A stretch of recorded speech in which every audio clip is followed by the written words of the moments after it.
हरे कृष्णा। तो आप सब भक्तों का आज के इस अध्ययन सत्र में हार्दिक स्वागत है। और जैसा कि आप जानते हैं कि हम अध्याय नंबर 14 को भी पढ़ रहे हैं। तो पिछले 2 दिन में हमने पहले 12 पृष्ठ पढ़ लिए हैं और आज इसका अंतिम अध्ययन सत्र होगा। और कल हमारी परीक्षा होगी रात्रि 8:30 बजे से। तो आइए आज के इस सत्र को प्रारंभ करते हैं इस मधुर प्रार्थना से। कृष्णा कृष्णा कृष्णा कृष्णा कृष्णा कृष्णा कृष्णा हे कृष्णा कृष्णा कृष्णा कृष्णा कृष्णा कृष्णा कृष्णा हे कृष्णा कृष्णा कृष्णा कृष्णा कृष्णा कृष्णा रक्षा माम् कृष्णा कृष्णा कृष्णा कृष्णा कृष्णा कृष्णा पाहि माम् राम राघव राम राघव राम राघव रक्षा माम् कृष्णा केशव कृष्णा केशव कृष्णा केशव पाहि माम्। श्रील प्रभुपाद जी का प्रणाम मंत्र।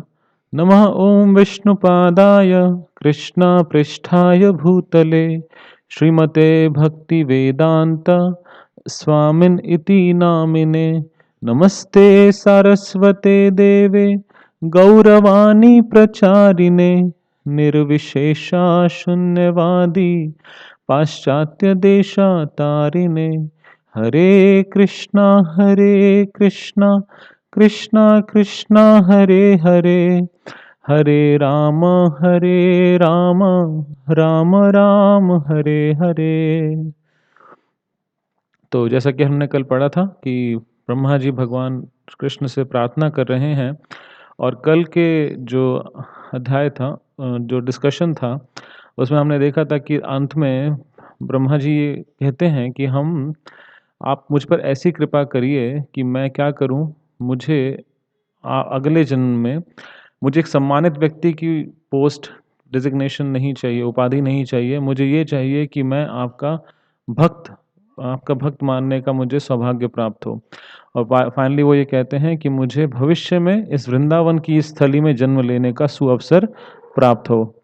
तो यहाँ पर हम देखते हैं, तो यह ब्रह्मा जी बता रहे हैं कि मुझे इस वृंदावन की जो पावन भूमि है इस पर जन्म लेने का सुअवसर प्राप्त हो सके। तो उन्होंने 2 प्रार्थना यहाँ पर की। और अब वो आगे और प्रार्थना करते हैं और ये बताएँगे कि अगर मेरे पास इतनी सी भी मेरा सौभाग्य नहीं है तो कुछ और डिस्काउंट करके मुझे कुछ कृपा करिए। तो आइए हम पढ़ते हैं यहाँ से। अतः हे प्रभु, मुझे ना तो भौतिक ऐश्वर्य की कामना है, ना मुक्ति की है, ना मुक्ति की। आपके चरण कमलों में यह विनीत प्रार्थना है कि आप इस वृंदावन जंगल के अंतर्गत मुझे किसी भी प्रकार का जन्म दें, जिससे मुझे वृंदावन के कुछ भक्तों की चरण रज प्राप्त करने का अवसर मिल सके। यदि मुझे इस भूमि पर तुच्छ घास बनकर उगने का अवसर दिया जाए, तो वह मेरे लिए अत्यंत कल्याणकारी जन्म होगा। किंतु यदि मैं इतना भाग्यशाली न हूं कि वृंदावन जंगल के अंतर्गत जन्म ले सकूं, तो वृंदावन के बाहर के क्षेत्र यानी परिक्रमा, वृंदावन के बाहर में ही मुझे जन्म लेने की अनुमति दी जाए, जिससे भक्तगण चलते समय मेरे ऊपर चरण रख सकें। यह भी मेरे लिए परम सौभाग्य होगा। तो वो ये कह रहे हैं कि आप मुझे कैसा मौका दीजिए, अगर मुझे आप ऐसा मौका दें कि मैं भक्तों की जो चरणों की रज है वो मुझ पर पड़े। और कैसे पड़ सकती है, तो आप मुझे एक तुच्छ घास बना दीजिए सिर्फ वृंदावन के इस पावन भूमि पर। और अगर ऐसा भी पॉसिबल नहीं है तो वृंदावन की परिक्रमा के बाहर मुझे कर दीजिए, ताकि जब भक्त लोग आते जाएंगे, बाहर आएंगे जाएंगे, तो तब वो मेरे ऊपर चरण रख सकें। तो इस प्रकार से मुझे भक्तों की कृपा प्राप्त होगी। तो इसे शास्त्र बताते हैं, अ, भक्त पाद धूलि भक्त पद जल भक्त भुक्त शब अवशेष तीन महाबल। तो भक्तों के चरणों की जो धूलि है, उसमें इतनी शक्ति है कि वो हमको भक्ति प्रदान करने में सक्षम है। तो ब्रह्मा जी इस चीज़ की प्रार्थना कर रहे हैं और वो अपना सौभाग्य समझ रहे हैं। ब्रह्मा जी जो इस पूरे ब्रह्मांड के सबसे इंटेलिजेंट और सम्मानित व्यक्ति हैं, वो ये चाहते हैं कि वृंदावन में मुझे घास बना दिया जाए ताकि भगवान के जो भक्त हैं वो मेरे ऊपर चल के जाएँ। तो ऐसी उनकी प्रार्थना है। मैं तो ऐसे जन्म की कामना करता हूँ जिसमें मैं भक्तों की चरण रज से धूसरित होता रहूं, क्योंकि मैं देख रहा हूँ कि यहाँ सारे व्यक्ति कृष्ण भावनामृत से ओतप्रोत हैं। वे मुकुंद अथवा कृष्ण के चरण कमलों के अतिरिक्त अन्य किसी को नहीं जानते। निस्संदेह सारे वेद उन्हीं की खोज करते हैं। भगवत गीता में इसकी पुष्टि की गई है कि वैदिक ज्ञान का उद्देश्य कृष्ण की खोज है। वेदैश्च सर्वैर अहमेव वेद्यो, कि हम वैदिक ज्ञान को क्यों पढ़ते हैं? कृष्ण को समझने के लिए, कृष्ण को खोजने के लिए। ब्रह्म संहिता में कहा गया है कि वैदिक साहित्य के क्रमबद्ध अध्ययन से भगवान श्री कृष्ण को प्राप्त कर पाना कठिन है, किंतु शुद्ध भक्त की कृपा से वे सहज उपलब्ध हो सकते हैं। वृंदावन के शुद्ध भक्त भाग्यशाली हैं, क्योंकि वे पूरे समय मुकुंद यानी भगवान श्री कृष्ण का दर्शन करते रहते हैं। तो ब्रह्म संहिता कहती है कि डायरेक्टली अगर हम क्रमबद्ध तरीके से अध्ययन करके भगवान श्री कृष्ण को प्राप्त करना चाहें तो बहुत कठिन है, लेकिन अगर हम शुद्ध भक्तों की कृपा से उन्हें बहुत आसानी से प्राप्त कर सकते हैं। तो हमारे बहुत सारे ऐसे वैष्णव भजन हैं जिसमें नरोत्तम दास ठाकुर, भक्ति विनोद ठाकुर जी बताते हैं कि कृष्ण को डायरेक्टली अप्रोच करना बहुत मुश्किल है, लेकिन अगर हम भक्तों के माध्यम से कृष्ण को अप्रोच करें तो कृष्ण को प्राप्त करना बहुत आसान है। तो हम कभी बीच में एक भजन गा सकते हैं जिसके अंदर ऐसा पूरा बताया गया है। कबे श्री चैतन्य मोरे कोरी बेना दोया। तो एक बहुत सुंदर भजन है। भगवान ओके, ब्रह्मा जी यहाँ कह रहे हैं, वृंदावन के शुद्ध भक्त भाग्यशाली हैं क्योंकि वे पूरे समय मुकुंद का दर्शन करते रहते हैं। मुकुंद शब्द दो प्रकार से समझा जा सकता है। मुख का अर्थ है मोक्ष, और भगवान कृष्ण मोक्ष देने वाले हैं, अर्थात दिव्य आनंद के दाता हैं। तो जैसे मुकुंद, मुकुंद का मतलब मुक्ति देने वाले, तो मोक्ष प्रदान करने वाले। यह शब्द उनके हास्यमय मुख का भी द्योतक है, यानी कि मुकुंद के दो अर्थ हैं, एक कि मुक्ति देने वाले, और दूसरा यह ऐसे व्यक्ति जिनके जो कुंद पुष्प की तरह उनका जो मुख है, जिनका मुख कुंद नामक एक पुष्प है उसकी तरह है। कुंद एक अत्यंत सुंदर फूल है जो हंसता जैसा प्रतीत होता है, इसलिए यह उपमा दी जाती है।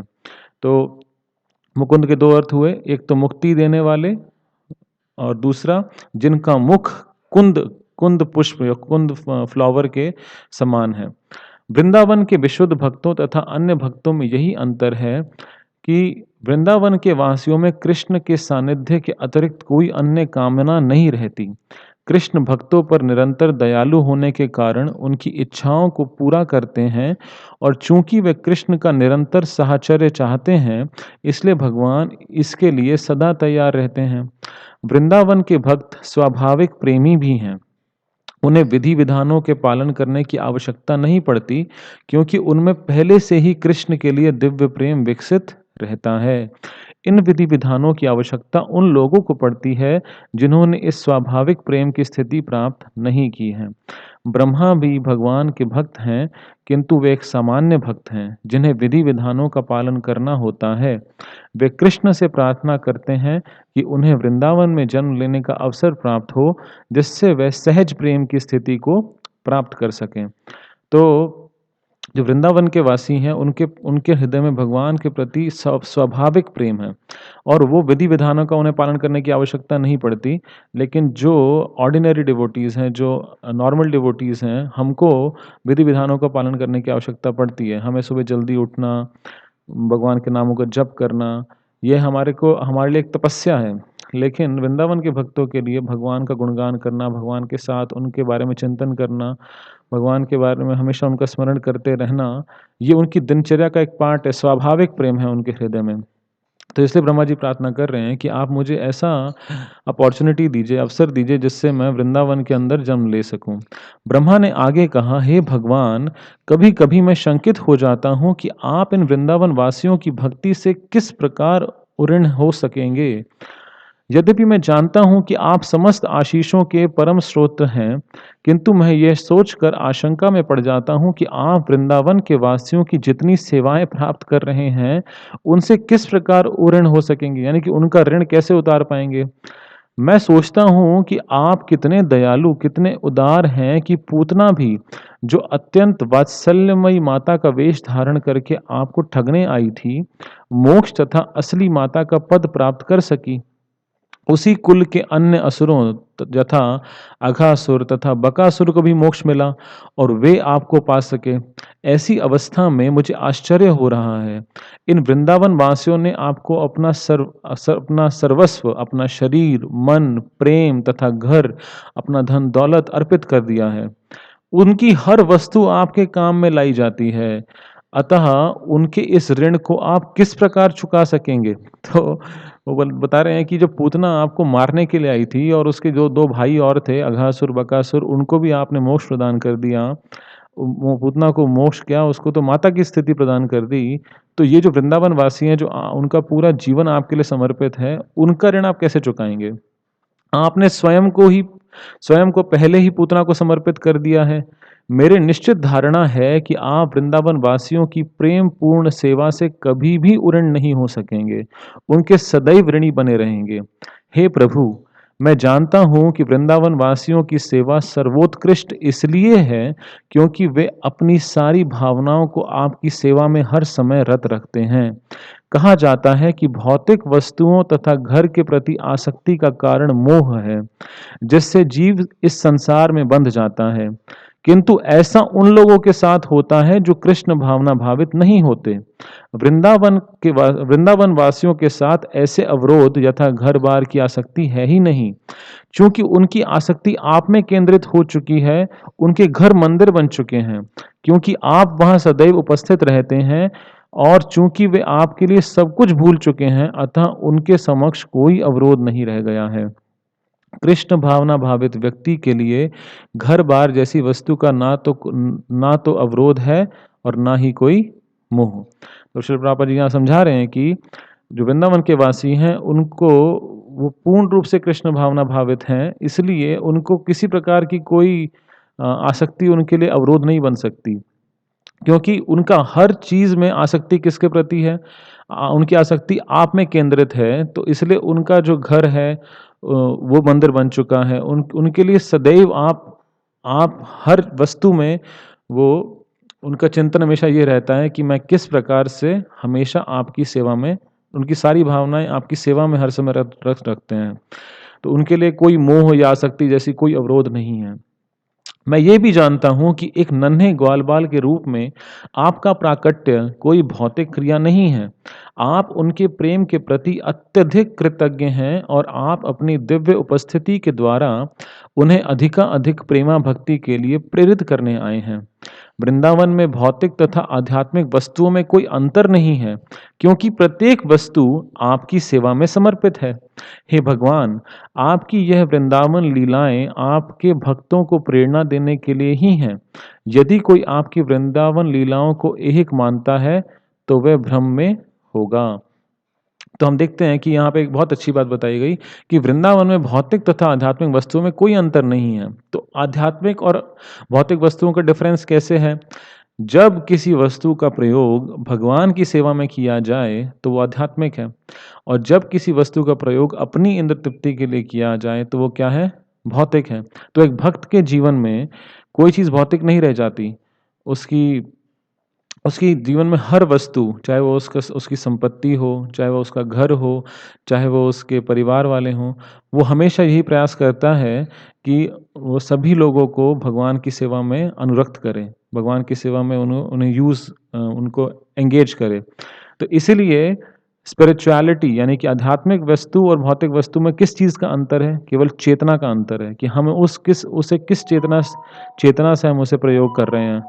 तो इसीलिए यहाँ पर बहुत अच्छी बात ब्रह्मा जी ने बताई है कि हम अगर किसी भी वस्तु को भगवान की सेवा के लिए यूज़ करेंगे, तो वो सदैव आध्यात्मिक कहलाएगी। लेकिन अगर हम किसी वस्तु को अपनी इंद्र तृप्ति के लिए प्रयोग करेंगे, तो वो भौतिक कहलाएगी और इसीलिए वृंदावन में भौतिक और आध्यात्मिक वस्तुओं में कोई अंतर नहीं है। क्योंकि प्रत्येक वस्तु आपकी सेवा में समर्पित है। हे कृष्ण, जो लोग यह कहकर आपकी हँसी उड़ाते हैं कि आपको सामान्य पुरुष जैसा भौतिक शरीर प्राप्त हुआ है, उन्हें भगवद गीता में आसुरी तथा अल्पज्ञ कहा गया है। आप तो सदैव दिव्य हैं। अभक्त लोग इसलिए ठगे जाते हैं क्योंकि वे आपकी उत्पत्ति भौतिक मानते हैं। वस्तुतः आपने यह सामान्य ग्वाल-बाल का शरीर अपने भक्तों की श्रद्धा तथा उनका दिव्य आनंद बढ़ाने के लिए धारण किया है।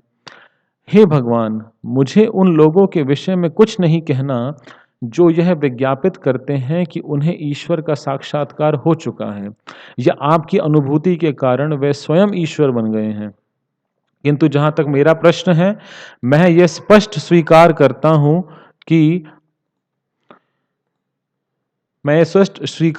हूँ कि मेरे लिए मनसा, वाचा या कर्मणा आपको समझ पाना संभव नहीं है। भला मैं आपके विषय में कह ही क्या सकता हूँ या आपको अपनी इंद्रियों के द्वारा किस तरह समझ सकता हूँ। मैं इंद्रियों के स्वामी मन के द्वारा आपके विषय में ठीक से सोच भी नहीं सकता। इस संसार में ऐसा कोई भी व्यक्ति नहीं जो आपके गुणों, कार्यों तथा आपके शरीर के विषय में कल्पना भी कर सके।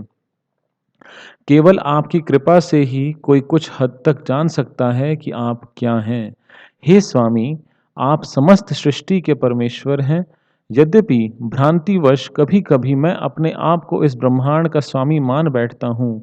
मैं इस ब्रह्मांड का स्वामी हूँ भी, तो ऐसे तो असंख्य ब्रह्मांड हैं और ऐसे असंख्य ब्रह्मा हैं जो उन ब्रह्मांडों के नियामक हैं। किंतु वास्तव में आप उन सबके स्वामी हैं।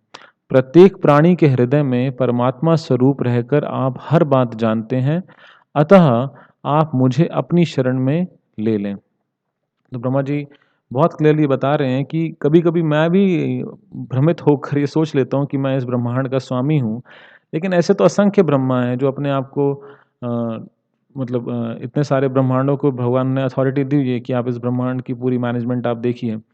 लेकिन वास्तव में कौन उनके स्वामी हैं? उन सब के स्वामी कौन हैं? भगवान श्री कृष्ण हैं।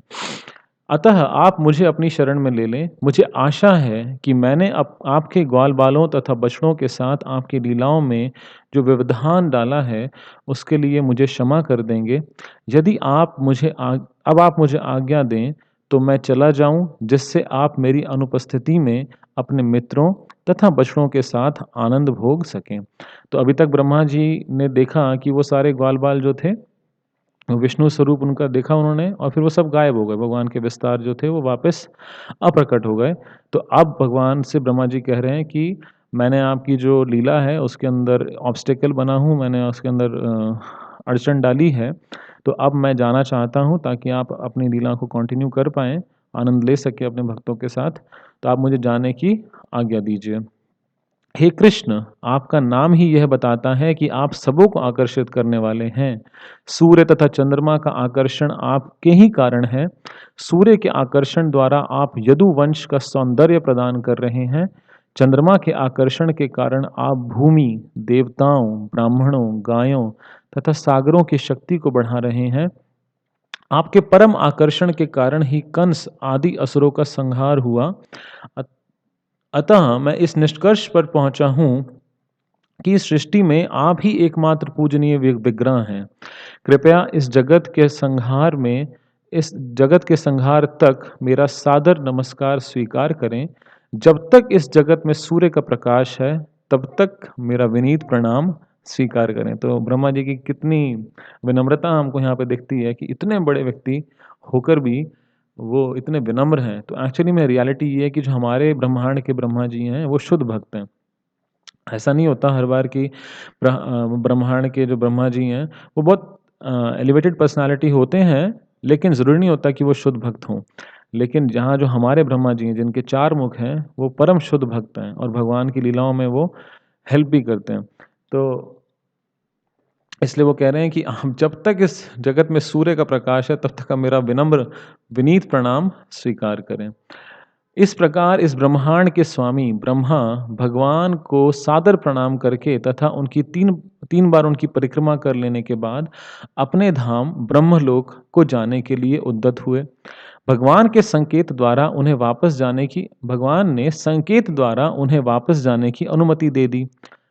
जैसे ही ब्रह्मा जी चले गए, श्री कृष्ण तुरंत यमुना तट पर लौट आए और अपने बछड़ों तथा ग्वाल मित्रों के साथ आ मिले, जो उसी अवस्था में थे जिस दिन वो गुम हुए। तो ब्रह्मा जी ने उन सभी ग्वाल बालों और बछड़ों को वापस लौटा दिया और उन सबको ऐसा लगा कि वो दिन अभी बिल्कुल उसी स्थिति में है कि भगवान बछड़ों को ढूंढने के लिए गए और फिर वापस आए।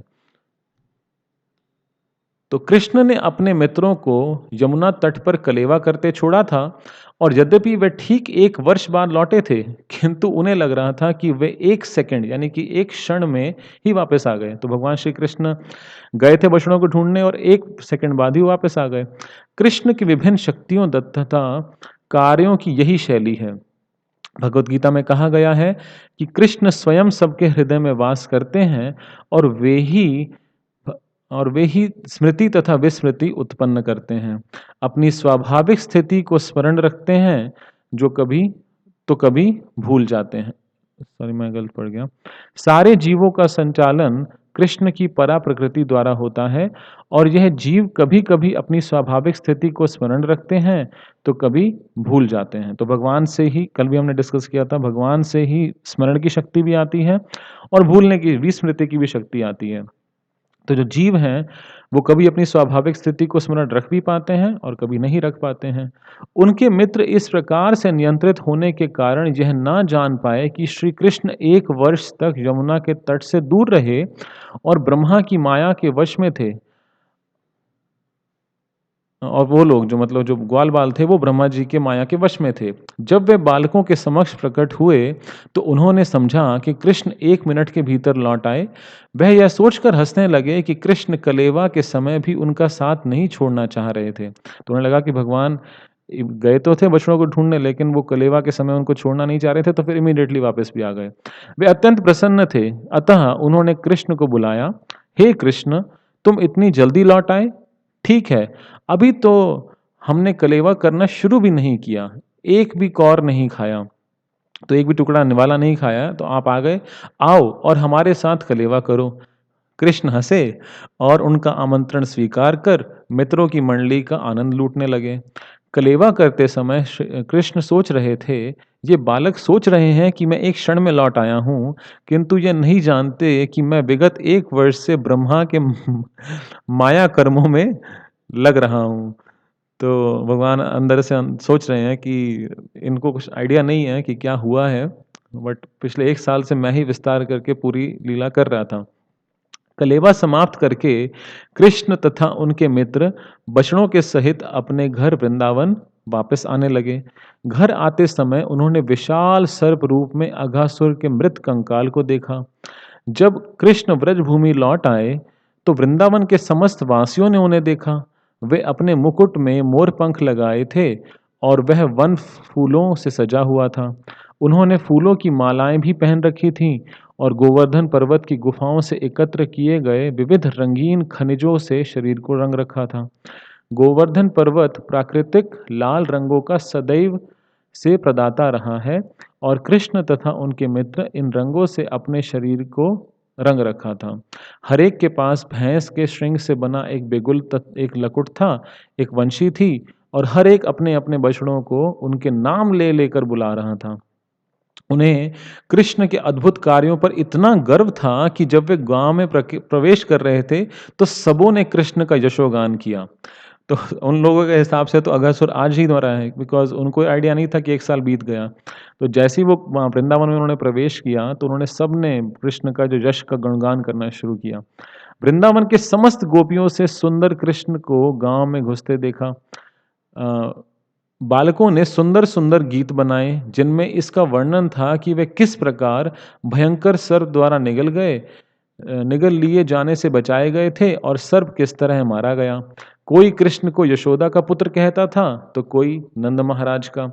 वे कहने लगे वे इतने अद्भुत हैं कि उन्होंने हमें भयंकर सर्प के चंगुल से बचाया और उसका वध किया, किंतु उन्हें इसका बिल्कुल पता न था कि अघासुर को मारे 1 वर्ष का समय हो गया था। इस प्रसंग में महाराज परीक्षित ने सुखदेव गोस्वामी से पूछा कि वृंदावन वासियों में सहसा कृष्ण के प्रति इतना प्रेम क्यों उमड़ने लगा, यद्यपि कृष्ण उनके परिवारों के सदस्य न थे। महाराज परीक्षित ने पूछा, असली ग्वाल बालों की अनुपस्थिति में जब कृष्ण ने अपना विस्तार किया, तो फिर इन ग्वाल बालों के माता पिता अपने पुत्रों की अपेक्षा कृष्ण के प्रति इतने वत्सल क्यों उठे।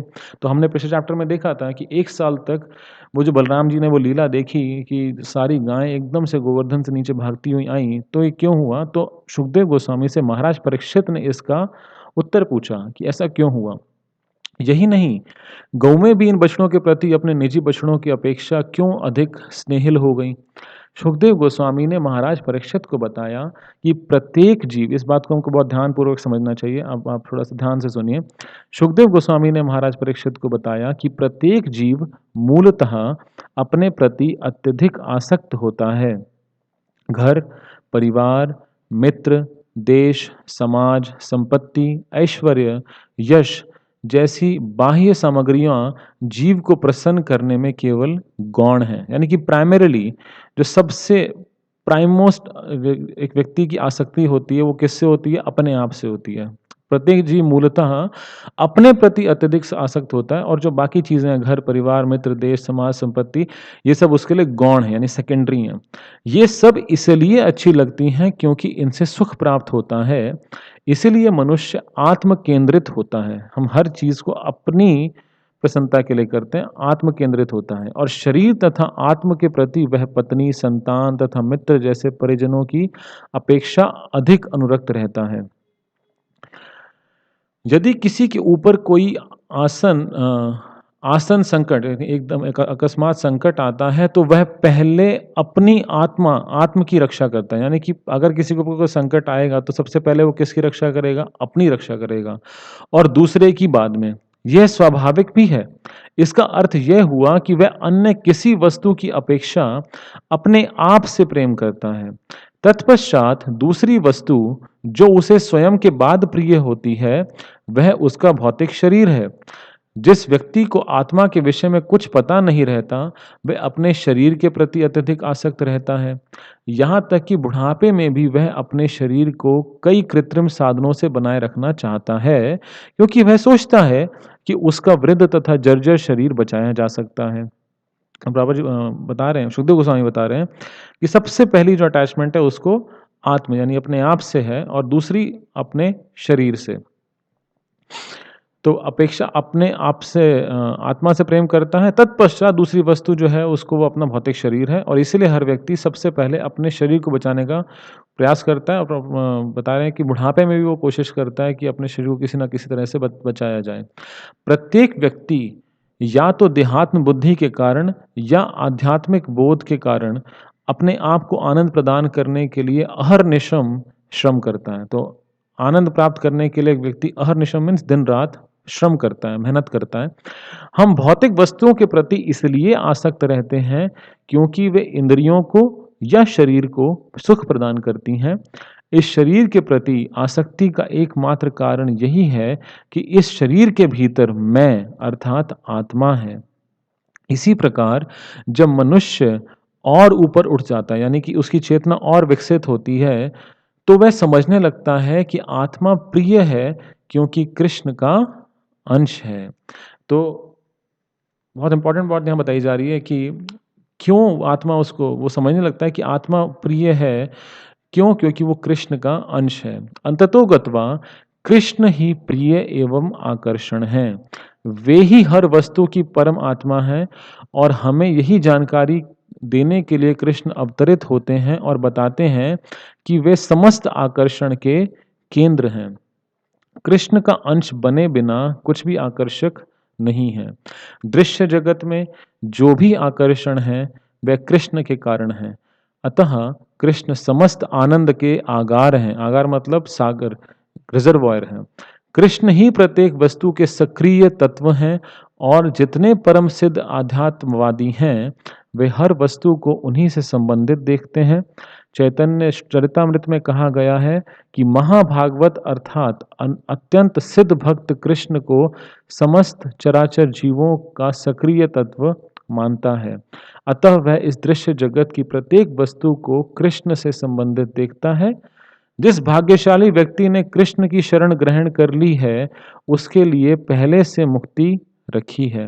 वह इस भौतिक जगत से दूर रहता है। इसकी पुष्टि भगवद गीता में भी हुई है। जो भी कृष्ण भक्ति में लगा हुआ है, वह पहले से ही ब्रह्मभूत पद पर है। ब्रह्मभूत प्रसन्नात्मा न शोचति न कांचति। कृष्ण नाम ही पवित्रता तथा मुक्ति का सूचक है। जो भी कृष्ण के चरणारविंद की शरण में आता है, वह अज्ञान सागर पार करने के लिए नाव में चढ़ जाता है। उसके लिए इस जगत का महान विस्तार गोकुल में जल जैसा नगण्य बन जाता है। कृष्ण समस्त महान आत्माओं के केंद्र हैं और समस्त जगतों के आश्रय भी हैं। कृष्ण भावना भावित व्यक्ति के लिए वैकुंठ दूर नहीं है।